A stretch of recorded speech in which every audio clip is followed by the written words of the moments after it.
시선들이 있기 때문에 과연 이 첫 번째 김건희 씨에 대한 재판에서 어느 정도 형량이 나올 것인지 많은 분들이 주목하고 있는 그런 상황입니다. 자, 그러면 일단 어떤 혐의를 받고 있는지부터 좀 하나씩 좀 짚어볼까요? 네, 일단은 김건희 씨에 대해서 시간 순서상 한번 설명을 드리자면 또 혐의가 가장 중요한 혐의가 바로 자본시장법 위반입니다. 김건희 씨가 2010년부터 2012년 12월까지 이 도이치모터스의 권오수 전 회장 등과 공모해서 이 부당이득을 챙겼다라는 혐의를 받고 있는데요.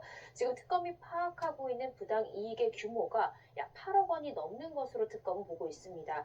두 번째 혐의는 윤 전 대통령과 공모했다라는 혐의로 현재 기소된 부분인데요. 2021년 6월부터 2022년 3월까지 윤석열 전 대통령과 공모해서 이 소위 정치 브로커다라고 불리는 명태균 씨로부터 약 2억 원 상당의 무상 여론조사를 받았다라는 혐의로 정치자금법 위반 혐의를 받고 있습니다.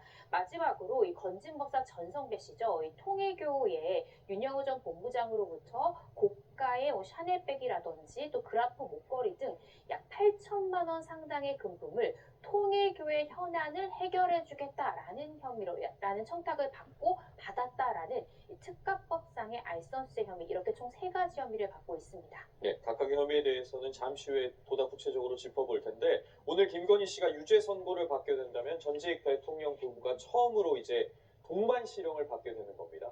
법원에서 이러한 부분도 고려를 하는 겁니까? 통상적으로는 네, 고려를 합니다. 심지어 검찰에서도 부부가 공범으로 예를 들어 사기 범행을 벌인 경우에도 남편이 주범으로 보이면 남편만 기소하고 부인 같은 경우는 기소유예 등 불기소를 하는 것이 통상적입니다. 그 이유가 가정이 계속해서 운영이 돼야 되기 때문에 부부를 동반해서 구속시키거나 실형이 선고되는 경우 그 가정 자체가 유지되기가 상당히 어렵다라고 보이거든요. 특히 자녀가 있거나 부양해야 될 부모 등이 있는 경우에 더욱더 그런데요. 그런데 지금 윤석열 전 대통령 부부 같은 경우에는 조금 상황이 다릅니다.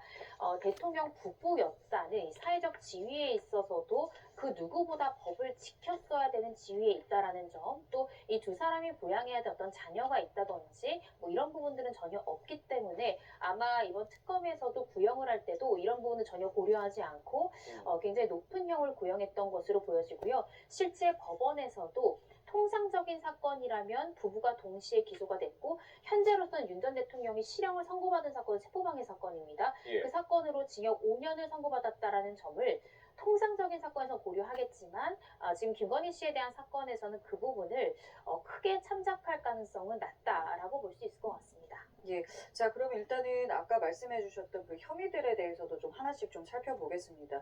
일단은 도이치 주가 조작, 또 통일교 금품 수수 혐의가 징역 11년인 거잖아요.